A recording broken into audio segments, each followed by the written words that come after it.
Hello. Hi, is this Nika? It is. How are you? Good. How's it going? Oh, going just fine. Getting all set up for the interview, making sure I got everything all volume-wise and everything. How's your day? Oh, going great. It's sunny here in central Pennsylvania, so I can't complain too much. Oh, nice. Yeah, it's cloudy here, but it's like almost 100 degrees.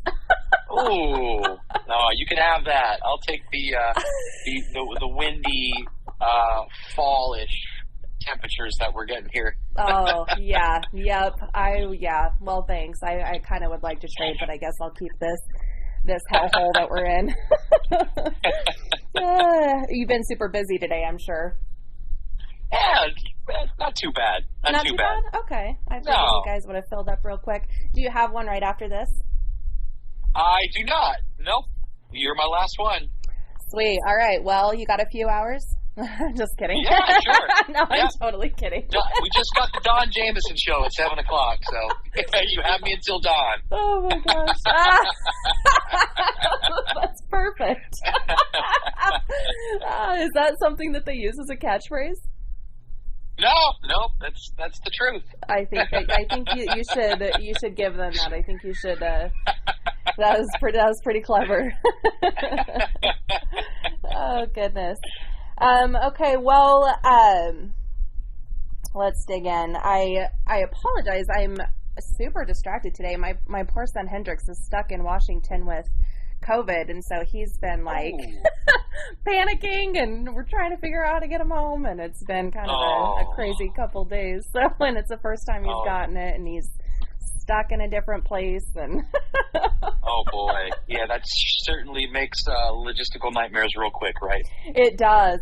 Thankfully, he's with his dad, but it's still, he's like, you know how you want to be in your own space, and you want to be home when you're sick, and so it's just. I just want to be home in my own bed. Oh, I can imagine that makes things even worse. Yeah. So I've been distracted, but so I've gone through and done a lot of research. I try to do that with interviews, and everything I could think of that I thought, oh, this would be interesting, or I'm going to go this route, you have covered. You guys do a lot of interviews, and so I was like, oh goodness, I'm just gonna kind of wing it, because all the places that I wanted to go you've covered, and I don't like to ask the same questions over and over. I feel like that leads for you to get bored real quick. So I'm gonna try to get creative here as we go with the limited mind space that I have. Cool, no problem. I love to wing it, so it seems the to best work things better. come out of that. I agree. Yeah, I think so. Yeah, and I don't ever structure like interviews anyways, because I feel like they sound so choppy. I try to make it more conversational, so I'm like, okay, this will be fun. But but the album obviously has been out for a few weeks now. You're getting great praise. Everybody seems to really be enjoying it and loving it. I definitely love it. So you guys wrote this during the, downtime of COVID. How has being able to finally release this, has it been like a cathartic moment? Obviously writing is already cathartic, but has it been like a cathartic moment being able to finally release this after being cooped up and so confined? Yeah, absolutely. Especially with so many unknowns that have, wiggled their way into the algorithms, if you will, and setting this thing up for a release, and even during the infancy of writing the material, we're never one band to really stop and stay complacent on anything that we do. So the writing process is very similar, in that we just usually just keep the iron hot, and we like to keep the balance going, whether we're touring or off the road. We like to be constantly writing. So I think for this album especially, though, we had a mountain of work to kind of take our time on, given the state of the world and where everything was at. But cathartic for sure. There's always a certain level of anxiousness and nervous energy that goes into releasing any album, but this one especially, because I feel like we had more time home with these children. Yeah. So now when we release them into the world, we're a little bit more proud of them than usual, I think. And maybe a little bit more protective as well. Yeah, absolutely. Absolutely. Mm-hmm. Yeah. Yeah. Yeah. I've listened to it multiple times, and I can't decide which one's my favorite, because I think they're all incredible for all different reasons. Without Wings definitely struck a chord with me. I loved the lyric, "We're searching the earth for the angels without wings." I think that's such a beautiful lyric, especially for now times. Was that something that was, influenced because of what was going on, or just like a really amazing sentence that you just pulled out? I think if I were to dig deep into my unconsciousness, it's probably in there somewhere, subliminally. But for the most part, that was just me trying to be Ronnie James Dio and Sabbath as I can. The old antagonist will find his way. The good versus evil. But that song in particular actually was one that a lot of times we find ourselves really hyper-focusing on certain things, or maybe even overthinking things at times. And then every once in a while, a song will come along and it will just kind of write itself. And I think Without Wings was one of those songs where I actually flew to Austin. I think we were filming the music video for Everyone Dies off of our Rat Child EP. Mm-hmm. And while I was in Austin, I kind of grabbed the opportunity to work creatively with the guys in any way, shape, or form. And that was one of the songs that was ready to go for me. So I stay with the engineer who worked on Something Supernatural, Alberto de Casa. That's usually who I stay with when I'm in Austin. So he's got a full-blown studio. I mean, the guy masters music, movie soundtracks in his studio. So wow. It's a proper studio to cut demos in. So we're very fortunate. Some of these processes get polished from the get-go, but that was one of the instances where it was like, all right, I had the studio to myself for the day, and I'm like, I got 3 songs to work on. No matter how long it takes, we're just gonna roll with it. And Without Wings was one of those. It was just all right. I had nothing. I sat down, and 2 hours, it was the song. So wow. So that was one of those easy ones. That's, oh my gosh, how funny. Yeah, it doesn't sound easy. It reminded me a lot of Corrosion, and I think it was more because of the words and yeah, some of the sounds as well. But yeah, I'm a huge Corrosion fan, so I was like, oh, I think I'm feeling a little Corrosion-y here, but oh, absolutely. Yeah. Absolutely. We love COC. And anything Pepper does, really. Right. Anything any of those guys do. Yeah. Yeah. So speaking of Austin, before I forget, Kyle Shep from The Sword wanted me to tell you hello. Oh, that's awesome. Kyle's great. Yeah. Another guy who, no matter what he touches, is always awesome. Yeah.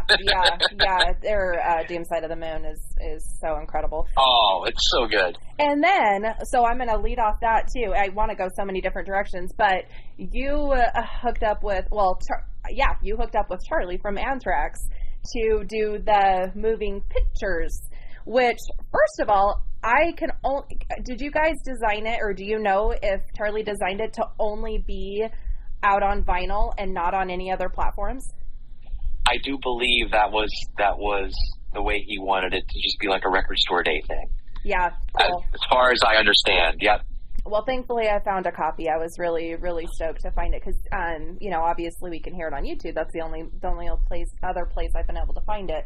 And oh my gosh, my husband is a huge Rush fan, and so he was just like, oh, these guys are nailing it. And your vocals, we already know you have incredible and very strong vocals, but you brought in your inner Geddy Lee. Yeah. It's something I've been practicing for a very long time. Just a little exposition. When I was, I'd say probably 17, 18 years old, I was in a 3-piece band with with my uncle, actually. Oh. And I played bass and sang, and we did a Rush medley. It's like 10-minute long Rush medley. If you scour the depths of YouTube, I'm sure that's on there somewhere. But yeah, I'm playing bass and singing and doing my best Geddy Lee impersonation then, and I carried it all the way until Charlie gave me the call to work on the record. So I was very, very honored to get that call. Oh yeah, kind of a full circle moment. And I mean, you can practice and practice and practice all you want. If you don't got it, you don't got it. And you obviously have been able to master that. Your instrument, right?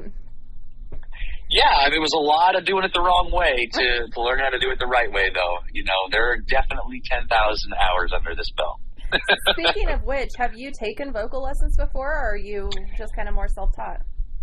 I am mostly self-taught. I have taken a few lessons here and there, but I remembered it was like kind of the eureka moment for me was in college. I was going for music education, so I was like, I should really probably take vocal lessons. And it was like a classical training, and I had a few lessons, and I just remember the teacher sitting me down, and she was like, "Listen, I got to be honest here. I don't think there's anything I can do for you. Oh my gosh, your range is already like something I've never really heard before, and I just feel like I'm just going to be throwing the book at you, and I really don't want to do that. So I'm going to leave it up to you. You can continue to come to lessons. You can, I would feel comfortable with letting you walk away from here, and then knowing that you'll be okay. So I think that was the moment in time where I was like, okay, I think I'm on the right track here. And I grew up in the YouTube era, like the Napster era. So what I did when I was young, I would try to be a sponge, and I would download every kind of singing manual that I could get my hands on. And, I was doing my own teaching, but I was working out of a book, if you will. I was definitely doing it on my own, but I had a guideline. Right. And then you go into the bathroom for the acoustics, right? To make sure that you were nailing it. Of course. The shower is the best place. I mean, like you said, the acoustics in the shower are it's bar none. I will tell you, though, it can be deceiving. I'll be like, oh, I sound good. I don't think so. I think that's where we can disagree. I think no. maybe I'm better than what I think. If you ask me, I always sound better in the shower. Oh, gosh, too funny. Well, your guys' live show, too, I mean, it's, your voice carries over into the live show, which, is not always the case with live shows, and that's just how it is. It's not, good or bad. It's just how it is. But you definitely do carry over into the live shows, and just the live shows in general are so incredibly entertaining. How important is the live show experience for you guys? Oh, it's a number one. I completely. I mean, the live show is the centrifugal force in our universe. I mean, I don't drink on tour. I don't eat spicy foods mostly because I'm so afraid of getting heartburn. Like I really have tailored my life to being able to perform in a live setting, and that's where our focus always has been, and we'll always continue to be. Just thankfully, we've become better songwriters as much as we've become better performers. Well, that's where. I was going to say we can agree to disagree there, because I think you guys have always been fantastic songwriters. But this album definitely, in particular, has some really pulled some emotions out. I was really surprised. I had just a rough day yesterday, like I mentioned before, with everything going on. And the songs hit differently, of course, as we do, when you're experiencing emotions. And which one was it? Set You Free was the one, that I was like, oh man, this one is like really hitting a different vein, which I love so much about music, and that's another thing that not every band is able to accomplish. You guys have so many different styles of music all within this album, but every single lyrical one it just has some really insightful lyrics and really heartfelt lyrics. Maybe not so much for me with Living in the Streets, just because it was more of kind of a fun rock and roll song, kind of gave me a Motley Crue vibe. But still, like, obviously a super, super fun and great song. But the rest of them lyrically, I felt like really has a lot of really cool insight. And I like those existential type of lyrics. And so digging into them has been really fun for me. Do you feel like lyrically this is kind of under a different umbrella? Yeah, for sure. I mean, and again, going back to, COVID I'm sure is subliminally in everything on the record, and the lyrics are no different. But to me, and this is what I love about it too, is that me, even as the writer of the lyrics, like, they mean something different to me than they will mean to you, to the next person, and that's what I love. Is all about perspective. But to me, this record was a lot of, focusing on the human emotion and what it means to be human. For better or for worse.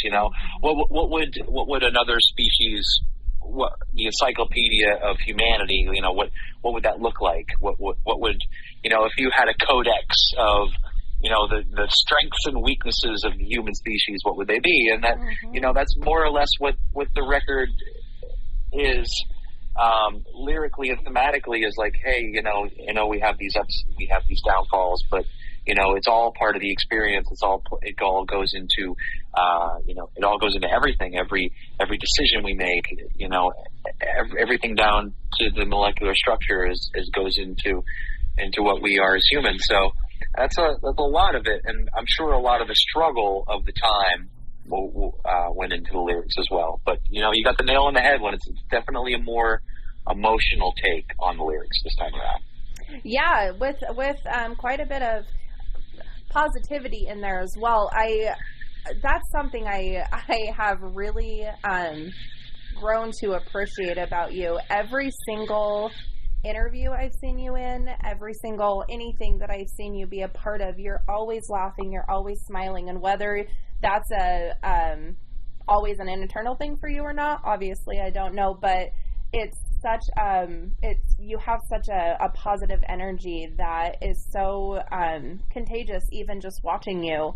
And I appreciate that, because obviously we all need that. It's the balance we need in life right now. But I mean, throughout all the years, way even before all this stuff, but even with all this stuff, you still just have such a natural, positive energy about you, and I think that's such a beautiful thing.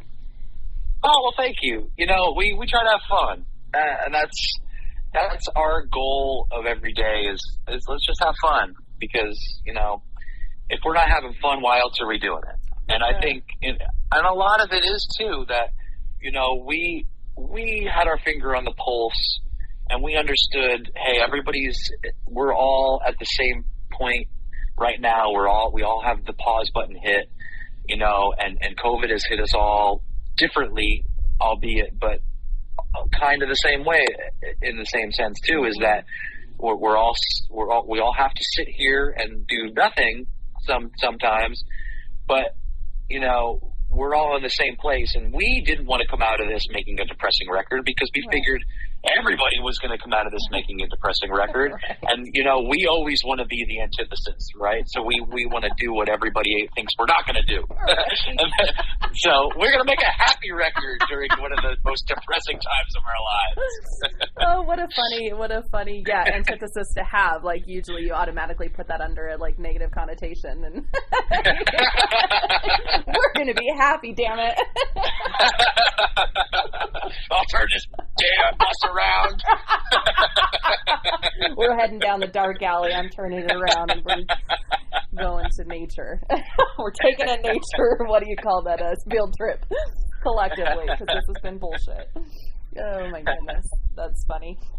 So during the time, obviously you guys are human. There's going to be times that it's going to be more difficult to, have that same feeling, motivation, whatever. What do you guys do when you're having those times that it becomes a little bit more difficult? What do you guys do to try to still create that persona or even find that motivation? Well, I think for us is, we've always, we've been doing this Bishop and I have been doing this for 11 years. So, it's, often you kind of see things and it almost looks like it happens overnight, but it's it's a constant long haul and grind. And I think we just keep our nose down and on the ground and just keep looking towards the next show. And I think that, that focus kind of keeps us in check, and for me too, my family, I want to be the best role model that I can be for my daughter, and show her that no matter what you do in life, just work as hard as you possibly can and everything's going to be all right. You find the thing that makes you happy and let it kill you, right? The old Bukowski line. So no, that's great though. And that is something, you and Bishop seem to have such a wonderful kinship, and seems like he's so witty. He says the funniest things, and you guys just seem to play off each other really well. And after 11 years, that's a really, really cool thing to be able to accomplish as well, to have that brotherhood that's strong when you guys are constantly in each other's bubbles. Yeah, I've been with my wife for 10 years, so he's got one more year on my wife. So. Oh, I'm sure that's a joke that you have between each other too. Look, I know him I can a year finish his longer. sentences, but not hers. Oh my gosh, that's funny. Yeah, well, loyalty is definitely up there for you then, and you guys are very, very humble too, and that. I don't know if that is a difficult thing to accomplish or not with, being the more and more experiences that you have and the more and more fan base that you, accomplish. You've worked with some of the biggest names out there, and I think I had seen it at one point, you saying these were people that were your idols growing up, so you've had a lot of full circle moments, but you still have a very genuine humbleness about you, and you don't always see that, and so I'm sure that probably is also part of how you're able to keep things enjoyable and lighthearted and not get so caught up in the rock star mentality. Yeah, and to be honest, there's millions of bands that are working right now to be where we are. So, we also take that into consideration, and the fact that, some of the most serendipitous moments for us have come at the least expecting of times. So, it's the times when we played in front of 15 people and played it like we were playing in front of 15,000. And that one person was in the audience who owned our booking agent company, who we still work with today. It's happened so many times over and over of just of us being in the right place at the right time, and had we approached it differently, maybe things wouldn't have turned out the way they did. That's interesting. That's really interesting. Video wise too, you guys are very creative with your videos. They're, very entertaining and always good for a laugh. Which, a few bands have done, and I personally enjoy that. I love that comedic approach. Red Fang being one of them. Have you guys ever toured with Red Fang before? No, we love Red Fang. Oh, we love Red Fang.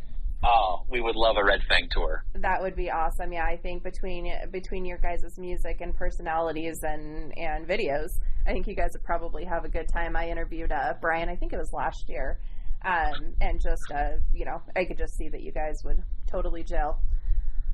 Yeah. We would welcome that with open arms. Yes, I think that would be awesome. Also, 12 Foot Ninja, I don't know if you have ever listened to them before, from Australia. Oh, yeah. We've done a couple one-offs with those guys. Oh my gosh, their videos are super hilarious too. So you just need to have like a tour of the three of you guys, and then you have like some really insane theatrics for the shows to make it all sorts of crazy. I'm pitching the idea. I don't know. Put it out into the universe. I don't know. I don't know how much you pay attention to sports, but I feel like this might be the Nets. We've got all the comedic powerhouses, but I don't know, maybe we might shit the bed at the end of the day. I can't imagine. So it's too much pressure. Though, even if that was the case, at least it would be fun, because you can't put that many fun people together and it be a crap time. That's true. I'd be willing to give it a go. Just give it a try.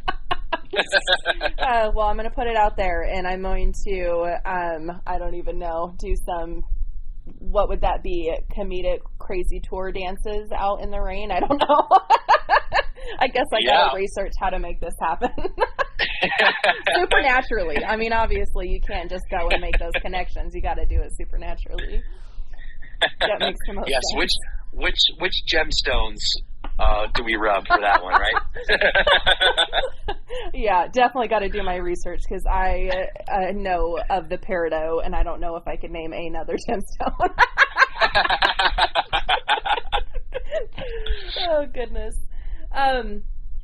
So did you put this, I'm sure you did. I don't even know I'm asking this, but I'm going to, just so that way you can elaborate on it.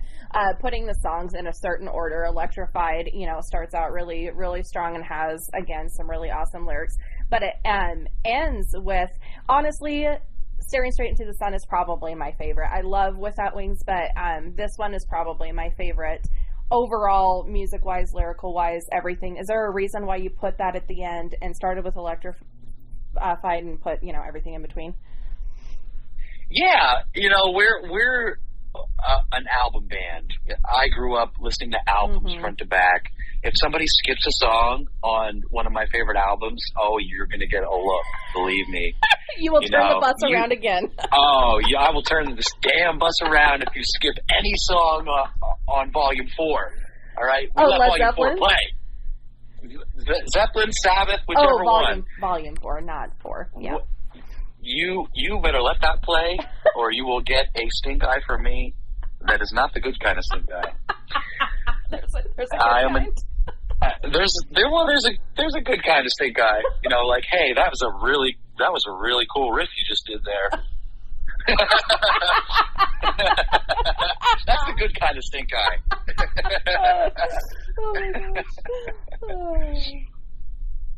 Yeah, but that's the way we like to enjoy our music as music listeners. We listen to albums, so we approach every album as if we were the listener, and how would we want to be led through this journey? Like, how do we see this adventure unfolding? So it definitely goes into all the records, and more often than not, we're not on the same page, and then we collectively come together and say, oh no, this is the way it should be. So that's an interesting part of the process, is coming to grips with the track listing, but it's very, very important to us. Yeah, for sure. So you said you grew up listening to vinyls. I know we used to call it records as well, but it seems like nowadays people who didn't grow up on records call it vinyls, and so it's like that weird, confusing. Yeah. But do you have a record collection yourself? Oh yeah, pretty extensive one, and I can't claim it all as mine. It was given to me. A lot of my vinyl have been given to me, but a lot I've accumulated over the years as well. So, and I actually bought my daughter her first vinyl last weekend. Oh my gosh! Yep. So we played Waterloo Records in Austin. We did a little in-store performance there, and I was shopping around, and I just got to thinking, I'm like, wow, my daughter doesn't have any vinyl. At least that's not hers. So I'm going to pick her up her first vinyl here, and her name's Presley, so of course I had to get her Elvis Presley live at Madison Square Garden. Oh, and, my gosh, how special. By default, she has to be an Elvis fan until she's 18 years old, and she makes her own decisions. But for now, your first vinyl is Elvis, damn it. Oh my gosh, that's so cool. My son's name is Hendrix. Oh, that's awesome. So there you go. Same thing, yeah. And he kind of, thankfully, has gravitated toward the guitar. But I was like, it's kind of your calling, so you kind of just have to figure it out. I don't know the how. I know the what, though. Right, yeah. He actually takes lessons from Kyle Shutt because Kyle and I are friends, and so he takes video lessons through him. Yeah, but what a special moment. I'm sure she's 4 or 5. She's 4. She just turned 4. Oh, yep. That's going to become more and more special every year. Every change that she goes through, that's going to become a more and more special thing. So what a cool thing to do. Well, I just brought the record player over. We just recently moved into our home. It's been longer than it should have taken me to have my vinyl player here, but I finally brought it over. So I think in the next week or so, I'm going to have her first initial needle to the record, and I can't wait to see her face because she's going to love it. Yes, you should record it so you can have it. I should definitely do that.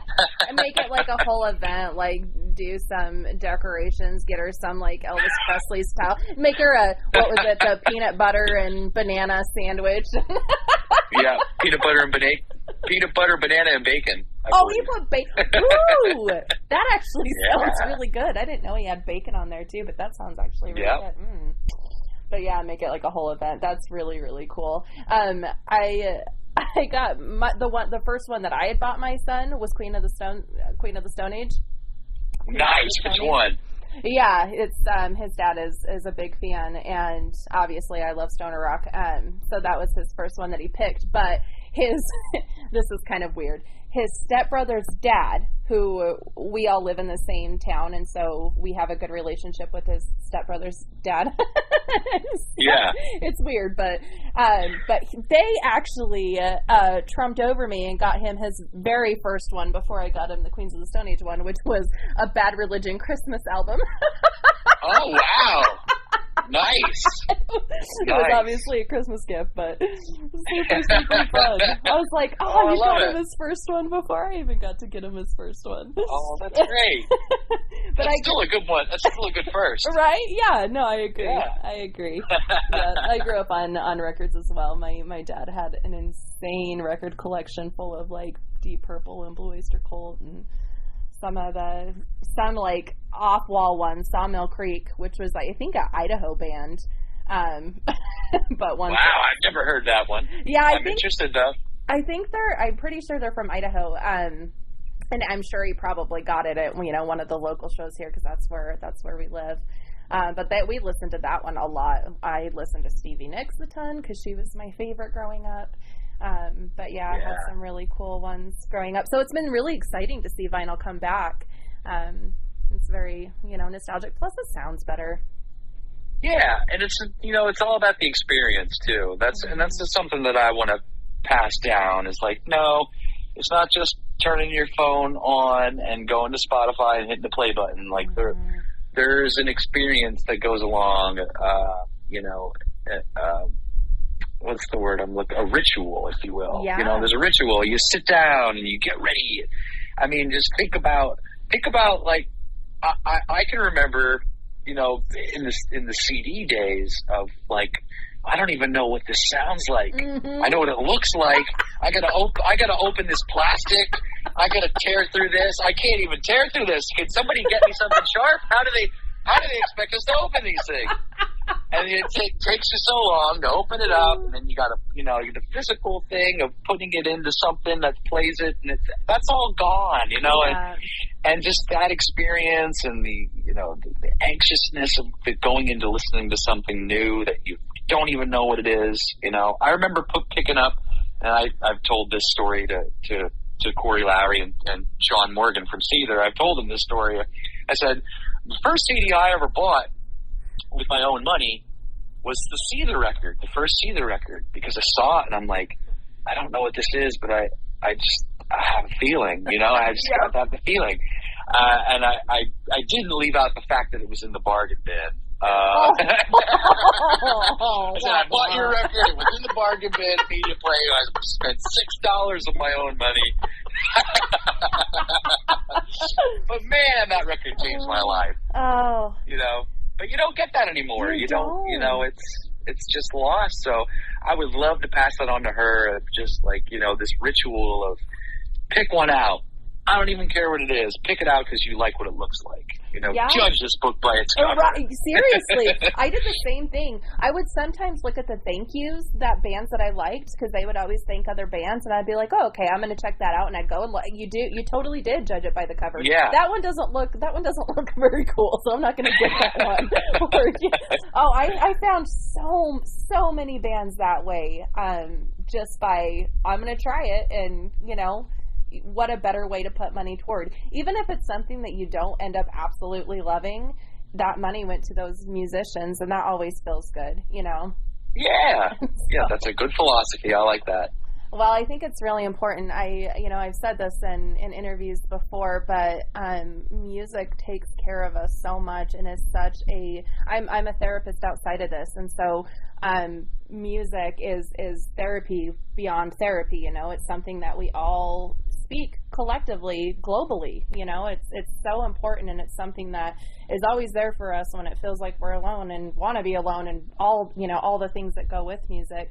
But we don't, the music industry and even individually, we don't treat our musicians as well as they treat us. And so I think it's so important to support financially, especially musicians, to keep the music going, because I just can't imagine a world where the music stops, like Don McLean says.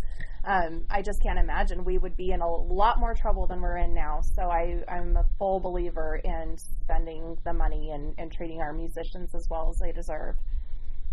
Yeah, that's a world I do not want to live in, that's for sure. Oh my gosh. Yeah. The world needs more people like you. Yeah, I agree. We've become too complacent on our $5 coffees and don't want to spend $10 on a record. Oh right? my gosh, seriously, or on a show. Yeah, I understand the mindset that has gotten lost along the way, but it's just so heartbreaking to see. And I know Spotify has a lot of really positive aspects to it, but I won't use it. Like I've used it a few handful of times throughout the years, just because I don't agree with it. Yeah.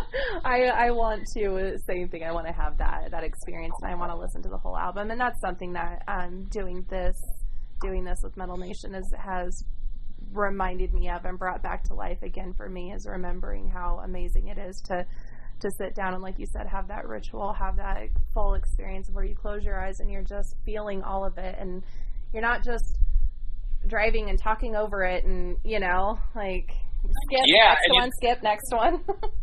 And I see that. I can see that. I can see that when my daughter listens to music. She closes her eyes and she just lets herself go, and I want to hang on to that and tell her to hang on to that for dear life, because that's what carries me through, So I know she's got it. It's in her blood. Don't get me wrong. Right. So she's a different kind, a kind I know all too well, and I'm sure you do as well. We're music lovers, and that's just that's how the world speaks to us. Yeah, and that's how we speak to each other in a kinder tone, right? I mean. Yeah, absolutely, the universal language. Yeah. That's wonderful that she has that in her. She's a old soul. Yep, that's for sure. Kids are amazing. It's so tough in this world right now. I mean, I'm sure you can agree, even though she's still pretty young. It's so tough in the world right now, trying to help them just stumble through it while we're keep tripping and hitting our faces and okay, but you're okay. Are you okay? Yeah, I just keep telling myself though that I'm sure my parents did the same thing. Yeah. I don't know what I'm doing here. Right. But I got you, regardless. I got you. Even if I'm drowning, I'll lift you above my head and you'll be fine. That's it. Yep. Oh, goodness. Yeah. So what is some advice that you have for the younger generation that is wanting to start, doing music or start going down the music path of writing their own? Just do it your own way, and somebody somewhere along the lines will jump aboard. you know, of get through all the people that tell you to do it a certain way or tell you can't do it. You know, that was all stuff I used as motivation. And, you know, don't let anything get in your way, and you know, don't let anybody tell you what's cool. You already know what's cool, you know. It's all that matters is what you think is cool. Actually, that's all that matters. Absolutely. Yeah, I agree. That's good. What about life in general? Life in general, you know, don't sweat the small stuff. Mm-hmm. It's a lot less of a big deal than you think it is. Yeah. You know, there is a such thing as a butterfly effect, but there's also a such thing as putting too much weight in one thing. Mm-hmm. You know, it's, you know, and music can be one thing to get you through anything, for sure. You know, music has gotten me through the hardest times of my life, whether it was listening or performing. Yeah, I like that. Speaking of along the same line, what are some things you do for self-care? I work out. That's my thing. I like to, you know, do calisthenics. I like when I'm sitting on my hands is usually when I'm at my worst state, which made the last couple of years very interesting. Yeah. Oh yeah. You know, but yeah, I think music is kind of my meditation. You know, I feel like I should meditate a lot more than I do, but I feel like I do at the same time get that sort of meditation through music. You know, I just close my eyes and listen to records in the dark. You know, it's like you said before, when the emotions that you're feeling throughout the day can carry with you and make you hear things a different way. And I think, you know, external factors such as like even light can affect how we hear things too. So I just like to sit in the dark and listen to records, and that's my meditation. I love that. Yeah, no, that's definitely a form of meditation. That's anytime I start talking about medication as well, but meditation with clients, it's like I can see that automatically, like the cloudy eye, like they're like, okay, I'm not going to listen to the rest of this. And I'm like, it's not what you think it is. It doesn't have to be like, no one can quiet their mind anymore. You know, it's way too busy and hectic of a world. Like that's not, so yeah, that's one of the things. Just listen to music and fully involve yourself in music. That's giving your brain a break. That's, you know, processing through stuff without realizing that you're processing. Or go out in nature and listen to nature sounds. Like it doesn't have to be what TV, I guess. Yeah. So I think that's wonderful. You don't have to be a monk. My millionaire vacation, that doesn't count as meditation. Yeah. But it's so relative. That's so funny. That's what it would take too. Is like, okay, yeah, just go to India for a month and just meditate. Like, what? You can't do that? Your lifestyle doesn't give you that option? What? Well, sorry for you. Oh goodness. You're a book reader, from what I feel like I read. Yeah, I try. Not as much as I should, but it's something you have enjoyed. What are some of your favorite books? I am a huge Douglas Adams fan. Something about the way I was raised, I think, just leads me to British humor. I had a very heavy dose of Faulty Towers and Monty Python and you know, all that stuff, Benny Hill growing up, and I for whatever reason I gravitate towards British humor. And when I found Douglas Adams, I was like, this is the author I've been looking for. This is who I want to be, you know. So when I read Hitchhiker's Guide to the Galaxy for the first time, it completely changed my life. You don't want to know something super crazy? I just pulled out, because I have like a library here. I read a lot. I'm a little bit ridiculous with, I feel bad when we move. Like our people that help us move are scowling at me the whole time because it's heavy books, like 50 boxes of heavy books. But I just barely pulled out Hitchhiker's Guide to the Galaxy because I've never read it, and I have the whole series all built into one book. So Oh. I'm finishing the story of B, but that's what I have on deck. So I'm really excited to jump into that. Oh. world.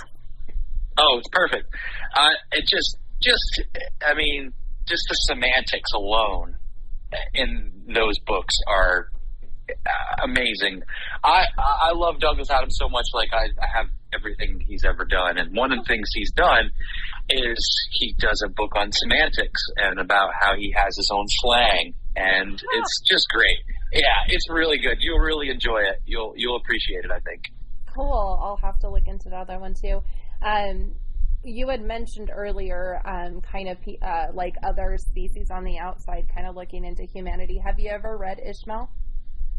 No. Oh, it sounds kind of silly, but it's actually really, really good. It's about a gorilla that's like teaching this human about how humans are kind of basically destroying the planet and what they can do to try to counteract what we've already done. It's a gorilla's viewpoint of humanity. It's pretty interesting. Oh, that's awesome. Yeah, I would really, really enjoy that. It's a really good one. I definitely encourage you. The Story of Bees, actually the second book of, not really the series because it's a different type of story, but has influences of Ishmael in it. And so that's what, I'm reading right now. There's some of my husband's favorite books. So we like to read a lot of insightful books because we kind of have maybe some nerdiness to our brain. But we played Dungeons and Dragons. We love Star Wars. and we're metalheads. Yes. Like there's you got to find balance there, right? But yes, that's right. You're part of humanity's golden children. that's not how other people see it, so I appreciate that. Other people are like, what is wrong with you? We're having a good time over here, so that's all that matters, right? That exactly. Are there like games or things that you guys like to do as a family or even as a band? Not so much. I mean, yes, we're video gamers, and here at home we gravitate towards board games. Mm-hmm. We like to have the sit downs, and my daughter's new favorite thing, which I love, is Yeti yoga. She loves this Yeti yoga stuff, and it's just like it's just like calisthenics and yoga for toddlers, and it's so adorable. But at the same time, I'm like, yes, you are my daughter. Such important stuff, especially at her age, to be able to already start implementing and learning. Man, that's gonna between the music and that, she's set. What kind of board games do you guys like to play? Life is the big one. That's the big one that we like to, Presley likes to have as many children as possible in the car, and even some on deck. I mean, there's not enough room in the vehicle for how many kids she wants to have. Oh my gosh, that's funny. How fun. Okay, cool. Well, I don't want to keep taking a lot of your time. I'm already taking a lot of it, and I appreciate you letting me take so much. But I know you're very busy, and I want to congratulate you on the release of this album and the success it's already had. It seems like it's going to probably outdo the predecessor, which already did really, really well. So I'm really excited for you guys. Yep. Thanks. Well, I appreciate you having me on. Yeah, for sure. Anytime. I hope you have a beautiful rest of your day, and I hope that the dawn goes well. Oh, well, thank you, and I send my regards to your son and hope that everything falls into place sooner than later for you guys. Yeah, for sure. Yeah, he'll be fine. I know physically he'll be fine. Just need to get him through it mentally and get him home, and then we'll be good to go. Then we got some fireworks we're gonna set off. There you go. Oh, goodness. Well, thank you so much, Brandon. I really, really appreciate it. I do hope you have a beautiful day, and hopefully we'll chat with you another time. Absolutely, anytime. Thank you. Awesome. Thanks. Bye-bye. Yeah. See ya.